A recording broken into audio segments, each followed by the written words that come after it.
ആ criminal ഗ്യാങ്ങാണ് UDF പ്രവർത്തകരെയും പ്രത്യേകിച്ച് പേരാമ്പ്രയിൽ ശ്രീ ഷാഫി പറമ്പലിനെ തന്നെ ഡയറക്റ്റായി ഹിറ്റ് ചെയ്ത് പരിക്കേൽപ്പിക്കാൻ കാരണമായത്.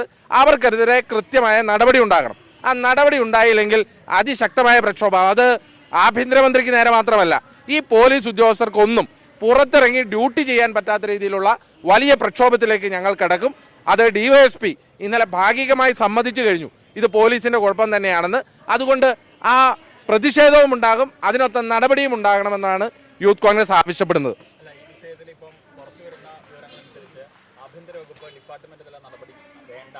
എന്നുള്ളതാണ് പറഞ്ഞിട്ടുള്ളതെന്ന് മനസ്സിലാക്കുന്നത്. ഒപ്പം തന്നെ ഇപ്പം ഇന്നലെ ഈ കുറ്റസമ്മതം നടത്തിയിട്ടുള്ള ഉദ്യോഗസ്ഥനെതിരെ അതിരൂക്ഷമായിട്ടുള്ള വിമർശനങ്ങളും ഒപ്പം തന്നെ പ്രതിഷേധങ്ങളും സേനയ്ക്കുള്ളിൽ നിന്ന് തന്നെ ഉയരുകയും ചെയ്യുന്നുണ്ട്. ആ ഒരു പശ്ചാത്തലത്തിൽ ഈ ഒരു നടപടി പ്രതീക്ഷിക്കാവോ? അല്ല, നടപടി എടുക്കണമല്ലോ. കാരണം ഒരു റൂറൽ SP ആണ് പറയുന്നത് എൻ്റെ പോലീസുകാരാണ് പ്രശ്നമുണ്ടാക്കിയത്, ഈ ജനപ്രതിനിധി പ്രശ്നമുണ്ടാക്കിയില്ല എന്ന് ഒരു റൂറൽ SP തന്നെ പറയാണ്. അപ്പോൾ ആഭ്യന്തര വകുപ്പിനുള്ളിൽ നിന്ന് അതിന് നടപടിയില്ല എന്നുണ്ടെങ്കിൽ കേരളത്തിലെ ആഭ്യന്തര വകുപ്പ് ആരെയാണ് സംരക്ഷിക്കാൻ ശ്രമിക്കുന്നത്? ഈ ക്രിമിനൽ സംഘത്തെയാണ്. അത് തന്നെയാണ് ഞാൻ പറഞ്ഞത്. ഇത് കമ്മ്യൂണിസ്റ്റ് ക്രിമിനൽ സംഘമാണ് കേരളത്തിലെ പോലീസിനുള്ളിലുള്ളത്. അവരെ കൊടിസുനെ ട്രെയിൻ ചെയ്തവരാണ്, അല്ലാതെ കേരളത്തിന്റെ പോലീസിനെ ട്രെയിൻ ചെയ്തവരല്ല. കൊടിസുനെ ട്രെയിൻ ചെയ്ത കമ്മ്യൂണിസ്റ്റ് ക്രിമിനൽ ഗ്യാങ് കേരളത്തിലെ പോലീസിനുള്ളിലുണ്ട്.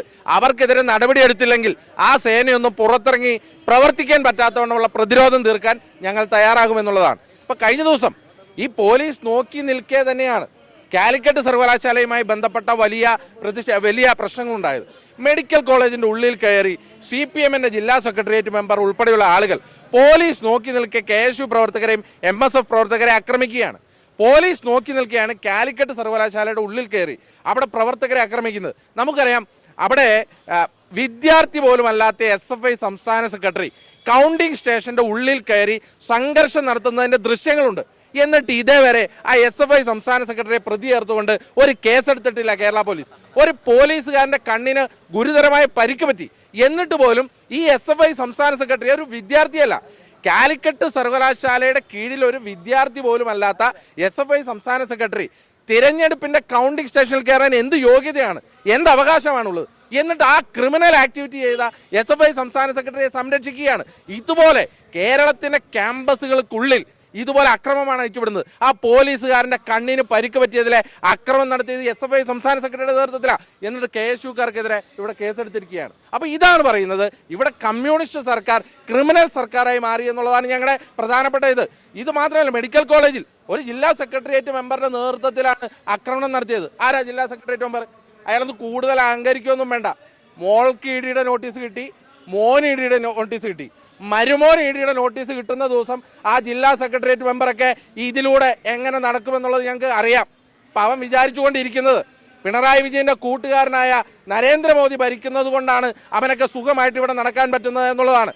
ഈ കേരളത്തിലും കോഴിക്കോടുമൊക്കെ ഉയർന്നു പൊങ്ങിയ കുറേ സ്ഥാപനങ്ങൾ, പെട്ടെന്നുണ്ടായ വളർച്ച, അതിൻ്റെ പിന്നിലെ ഫണ്ടിങ്, ആ ഫണ്ടിങ് ഒക്കെ എന്താണെന്ന് അന്വേഷിച്ചാൽ മരുമോന്റെ പിണിയാളായ ഈ ജില്ലാ സെക്രട്ടേറിയറ്റ് മെമ്പറും ഒക്കെ കുടുങ്ങും. അതുകൊണ്ട് അവൻ അധികം അഹങ്കരിക്കാൻ നിൽക്കണ്ട. ആ അഹങ്കരിക്കാൻ നിൽക്കുന്നത് BJPയുടെ തണലിലാണെങ്കിൽ 6 മാസം കഴിയുമ്പോൾ കേരളത്തിൽ ഭരണമാറ്റം ഉണ്ടാകും. കേന്ദ്രത്തിലും ഒരു ബീഹാർ തെരഞ്ഞെടുപ്പൊക്കെ കഴിയുമ്പോൾ എന്തൊക്കെ മാറ്റം ഉണ്ടാവും അറിയാം. അതുകൊണ്ട് ആ ജില്ലാ സെക്രട്ടേറിയറ്റ് മെമ്പറൊക്കെ കരുതി വെച്ചോ, ചെവിയിൽ നുള്ളി വെച്ചോ. മോനും കഴിഞ്ഞ് മരുമോൻ ED നോട്ടീസ് കിട്ടുന്ന ദിവസം അവനെ ഞങ്ങൾ എടുത്തോളാം എന്ന് മാത്രമേ പറയാനുള്ളൂ. ഉണ്ടല്ലോ, കോഴിക്കോടുണ്ടല്ലോ. കോഴിക്കോട് നിന്ന് ഉയർന്നു വന്ന സംശയാസ്പദമായ ചില സ്ഥാപനങ്ങൾ, ആ സ്ഥാപനങ്ങൾക്കെതിരെ കേസുണ്ടായിരുന്നല്ലോ. ആ കേസുകളൊന്നും പിന്നീട് പുറത്തു വന്നില്ലല്ലോ. ആ സ്ഥാപനങ്ങളുടെ ഫണ്ടിങ് എങ്ങനെയാണ് വന്നതെന്നുള്ളതിൽ ഇപ്പോഴും സംശയങ്ങളുണ്ടല്ലോ. ആ സ്ഥാപനങ്ങളുമായി ബന്ധപ്പെട്ട് ഈ ജില്ലാ സെക്രട്ടേറിയറ്റ് മെമ്പറിന്റെ ബന്ധം എന്താണ് എന്നുള്ളത് അന്വേഷിക്കേണ്ടതുണ്ടല്ലോ. ആ ജില്ലാ സെക്രട്ടേറിയറ്റ് മെമ്പർ ആരുടെ ബിനാമിയാണെന്നുള്ളത് കോഴിക്കോട്ടെ പത്രക്കാരെ നിങ്ങൾക്കറിയില്ലേ? ഞാൻ നിങ്ങൾക്ക് പ്രത്യേകിച്ച് പറഞ്ഞു തന്നോ?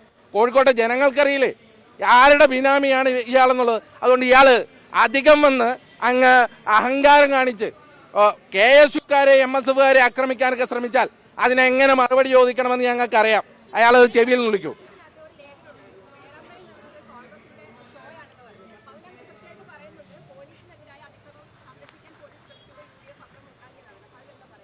അങ്ങനെ ഒരു വാദഗതി SP-ക്ക് പോലും ഇല്ലല്ലോ. പോലീസ് എതിരായി അക്രമം നടന്നു എന്നുള്ള ഒരു വാദം SP-ക്കില്ല. ഗ്രേവ് ആയിട്ടുള്ളൊരു ഒഫൻസ് എടുത്ത് ഇതേവരെ SP കേസ് പോലും എടുത്തിട്ടില്ല. പിന്നെ CPM ജില്ലാ സെക്രട്ടറിയുടെ ഒക്കെ രാഷ്ട്രീയ വാദഗതികളാണ്. അതും ആരും വായിക്കാത്ത ദേശാഭിമാനിയിലാണ്. അതിനൊന്നും പ്രത്യേകിച്ച് മറുപടി പറയേണ്ട കാര്യമില്ല. ഇന്നലെ CPM പുറത്തുവിട്ടൊരു വീഡിയോ ഉണ്ട്. അതിൽ നിന്നും ഈ UDF പ്രവർത്തകരുടെ ഇടയിൽ നിന്നും ഒരു വസ്തു തെറിച്ച് വന്ന് പോലീസിന്റെ ഇടയിൽ വന്ന് പൊട്ടിത്തെറിക്കുന്നത്, അത് അത്തരത്തിലൊരു മനഃപൂർവ്വം ഒരു കലാപം ഉണ്ടാക്കാനുള്ള ശ്രമം UDF പ്രവർത്തകരുടെ ഭാഗത്ത് നിന്ന് ഉണ്ടായി എന്ന ആക്ഷേപമാണ് അവർ ഉന്നയിക്കുന്നത്. അതായത് നിങ്ങൾ ഒരു കാര്യം മനസ്സിലാക്കണം, ഞാൻ വീണ്ടും പറയുന്നു, SP അങ്ങനെ ഒരു വാദഗതി ഉണ്ടോ? SP-ക്ക് നേരെ ബോംബെറിഞ്ഞു, ഇപ്പോൾ സ്ഫോടക വസ്തുവാണല്ലോ, ബോംബെറിഞ്ഞു എന്ന് SP-ക്കോ പോലീസിനോ ഈ ദിവസത്തിൽ ഈ നിമിഷം വരെ ഒരു പരാതി ഉണ്ടോ? ബോംബെറിഞ്ഞതിന് ഏതാ കേസെടുക്കുന്നത്? ബോംബെറിഞ്ഞതിന് ഏറ്റവും ഗ്രേവ് ആയിട്ടുള്ള ഒഫൻസാണ്. വധശ്രമത്തിന് വേണമെങ്കിൽ കേസെടുക്കാം, 308 കേസെടുക്കാം. അങ്ങനെ ഒരു കേസ് അവിടെ എടുത്തിട്ടുണ്ടോ എന്ന് പറഞ്ഞാൽ പോലീസിനില്ലാത്ത ഒരു പരാതിയാണ് കേരളത്തിലെ CPM-നുള്ളത്. അത് CPM-ന്റെ രാഷ്ട്രീയ പരാതിയാണ്. ഇപ്പം CPM-ന് അറിയാലോ ഇവരൊക്കെ എന്തൊക്കെ പൊറാട്ട് നാടകങ്ങളാണ് കാണിക്കുന്നത്. ഷാഫി പറമ്പിലിൻ്റെ മൂക്കിന് സർജറി ചെയ്തപ്പോൾ ഷേവ് ചെയ്തില്ല. ഇത്ര വിവരം കെട്ട CPM-കാരാണോ കേരളത്തിലുള്ളത്? ഏറ്റവും ചുരുങ്ങിയത് ഏതെങ്കിലും ഇത് അറിയാവുന്ന ഒരു ഡോക്ടറെ വിളിച്ചു ചോദിച്ചാൽ അറിയാൻ പാടില്ലേ ഇത് സർജറി ചെയ്യണതിന് മൂക്കിലെ മീശയും താടിയും ഷേവ് ചെയ്യണോ എന്നുള്ളത്? ഏതെങ്കിലും അറിവുള്ള ഏതെങ്കിലും ഒരു ഡോക്ടറെ വിളിച്ചാൽ പറഞ്ഞു തരില്ലേ? ഇതുപോലെ വിവരം കെട്ട ന്യായവാദങ്ങളുമായിട്ടാണ് കേരളത്തിലെ CPM വരുന്നത്. അതൊക്കെ അർഹിക്കുന്ന അവജ്ഞയോടെ പുച്ഛിച്ച് തള്ളണം എന്നുള്ളതാണ് പറയാനുള്ളത്.